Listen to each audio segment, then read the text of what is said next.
Hello, good day owners, and welcome to the recap of week 10 down here in the Commission's Cave. It's good to be back home. I had a great time in Miami with some good buddies that I've known for a long time from the East Coast and some out here in Alberta, and got to take in the University of Miami and the University of Pittsburgh game, which was a blowout for the University of Miami fans, Hurricane fans, as it was a 51-28 win for them after a 4-game losing streak. So fans are great, and go you. Also got to take in the Dolphins and Jets games. I had a great time with that too. Met some nice Jets fans there in the parking lot from originally from in New Jersey, I believe, and now living in Fort Myers, and they were kind enough to fire up their barbecue and feed the 6 of us who didn't have a barbecue with sausages and hamburgers for the game. Great game if you caught it. Dolphins came back on a kickoff return to win the game. First one was called back due to a penalty, so they kicked it over and they ran that one back in to take the win, which deflated all the Jets fans that were sitting around us, and it was a great game to be at. Had a great time down in South Beach with the boys, and I give a shout out to the South Seas Hotel for putting up with our antics at the pool bar for the weekend, and also got to take in live the election down there where we saw Donald Trump get surprisingly voted in, and a little bit different atmosphere down there in Miami, getting up the next day to get to the airport as Miami had voted for Hillary. And also a shout out to Uber, first time using that car service, awesome product, and I just read in the paper yesterday it should be coming to Calgary sooner than later, and hopefully the service up here will be just as great as it was down there.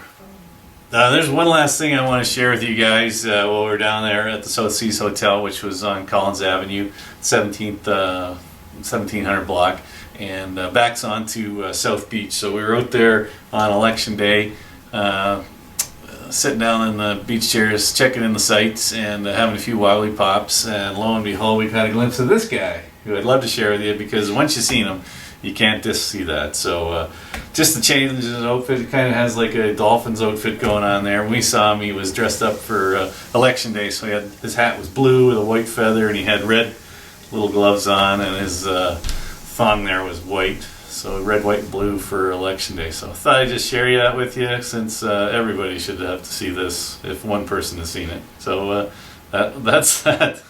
Anyways, hope you also got to take in some football this weekend. Weren't tied up too much, enjoying the nice weather outside, as there was some fantastic games on if you caught them. The Kansas City-Carolina game was a really good game to watch. Dallas-Pittsburgh was a spectacular game, and had a bunch of records set in that game. From Dallas side, I think it was some of the best performances they've seen since 1977, and it was the most lead changes in an NFL game until the Seattle-New England game later that day, which was another great game. Unfortunately, Seahawks came ahead of New England, and Gronk dropped that last pass. And the Denver-New Orleans game, if you caught that, blocked extra point, run back for 2 points, which gave Denver the win. So some fantastic football on the weekend. Also, a few notable people are going to be out for the next week, probably. Alshon Jeffries tested positive for performance-enhancing drugs, so he is kicked out for 4 weeks. And the Gronk punctured a lung, it looked like, and he could possibly miss next week, although it still says he's questionable. So punctured lung, that'd be pretty tough, I think, to come back. So let's get into our wrap-up of week 10. We saw Luke-Ass Kickers bounce back from her birthday loss to beat up on myself, Tuscany Mayhem, as she took me 155.5 to 92.5, which 92.5 turns out to be this week's lowest score. Way to go, Commish. Le'Veon Bell, the Pittsburgh running back, led the team with 33 points for Luke-Ass Kickers. While on my side, I did get my right quarterback out there. Jameson Winston, the Tampa Bay QB, held up on the losing side as he posted 27 points for me. Points left on the bench by me were not a factor, as I could not beat this deficit to Luke-Ass Kickers. So good for you, Stace, bouncing back.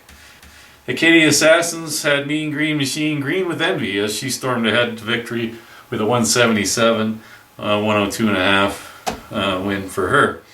The Assassins were led by Rapisberger, who put up 41 points, while Carson Palmer led MGM, the Arizona quarterback, with 21 points. Talking with the Assassins coach, owner, she was disappointed to have left some points on the bench, which actually would have got her enough to have had the highest score this week. But unfortunately, she didn't do that. But she did get the win and move up into the playoffs standings right now.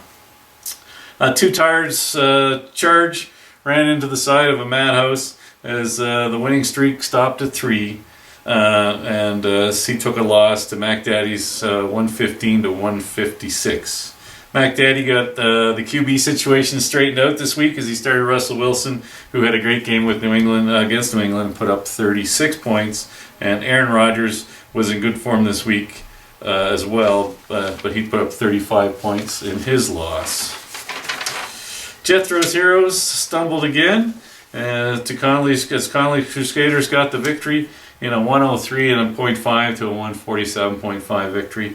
Rookie sensation Ezekiel Elliott's 50 points led the Crusade, while Drew Brees was the only hero for Jethro's Heroes with 32 points. Steel Curtain with a Byfield bench held off the Fockers 113.5 to 142.5. It looked like the Fockers would have never got started as he came into Monday Night Football, I believe, with like 62 points from Sunday. Led by Eli Manning's 23 points, he was able to get himself enough points as not to post the worst score of the week. And on the Steel side, David Johnson, the running back for Arizona, continues to run up the points as he got 27 points for Steel Curtain in that win. Dog of the week. We're going to hand that one to, with an 80-point victory over his opponent, Huey's Hogs turns this matchup into Dog of the Week.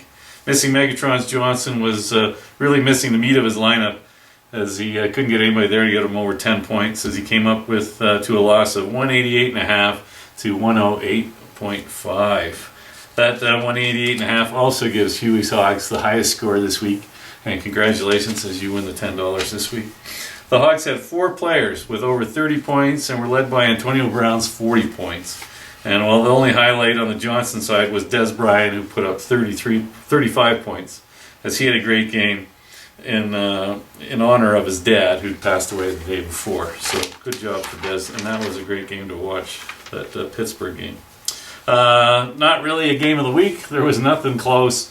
Going into Monday Night Football, it was probably our boringest Monday Night Football ever, as all the games were decided. And it basically was with some teams get enough points to get out of having the worst score of the week. So I'm not even going to award a game of the week for this week's performance. So hopefully next week we'll see some better games when we get to the matchup. I'll just tell you about those.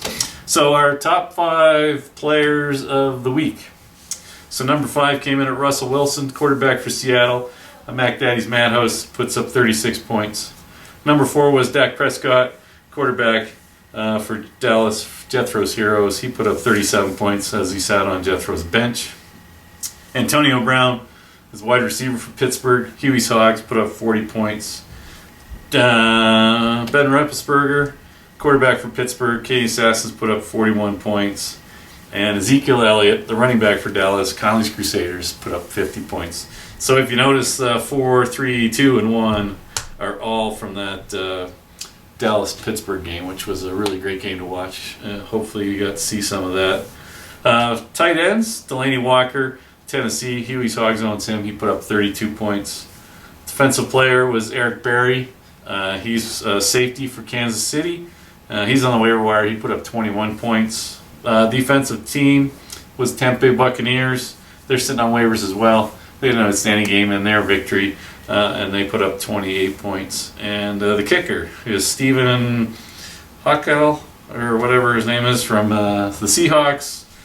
Katie Assassins, and she got 17 points from him. Okay, coming up in week 11. We only got 3 weeks left before playoffs start. So we got out of the playoffs, Tuscany Mayhem sitting at 2-8, taking on Huey's Hogs, who are 4-6 and have a really, really outside edge to make the playoffs. This game won't even be close. It'll probably be Huey will be hosting on the winning side of this Dog of the Week, I assume, as well, as I'm going to call that. And so I'm going to give this game to Huey's Hogs. Next game we got Mac Daddy 7-3 taking on the Katy Assassins 5-5. This should be a great game.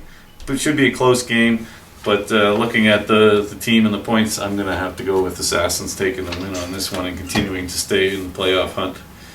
Connolly's Crusaders 5-5. We're going to take on Too Tired, who sit at 3-7, and I think Connolly will stay in the playoff hunt with this game and take the victory here, and the Too Tired will continue on a losing slide.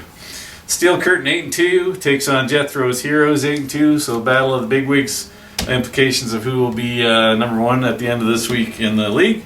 The Oakland game, Houston game on Monday night might decide this one. Is a bullshit of players in that, as looks like Steel Curtain will have to start Derek Carr, so other quarterbacks on bye, so it'll be an important game to watch. And but the Drew Brees' performance in Carolina, I think, will be enough for Jethro to pull off the win. So I'm taking Jethro's Heroes in this one. We got Missing Megatron's Johnsons 2-8, taking on Forsey's Fockers at 6-4. With Julio Jones on bye and Tom Brady in a soft game coming up after a loss to Seattle, I got Forsey is heading the wrong way, as I'm going to pick Missing Megatron's Johnson to win this one and leave me in the basement by myself.